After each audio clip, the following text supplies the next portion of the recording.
వచ్చిందంటే పూర్వం పురాణాలలో అంటే పురాణాలు ఏంటంటే 18. ఈ 18 పురాణాలు వస్తుంది వేద వ్యాసుడు. ఫస్ట్ పురాణం పేరు బ్రహ్మ పురాణం, 18వ పురాణం పేరు బ్రహ్మాండ పురాణం.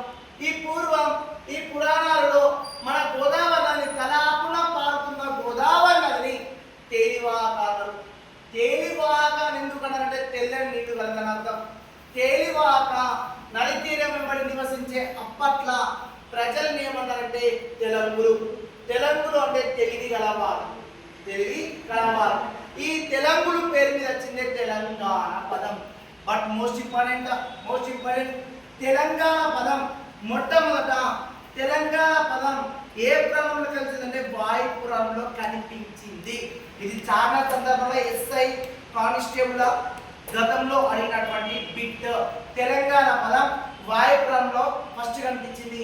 పురాణాలు రాసింది వేద వ్యాసుడు.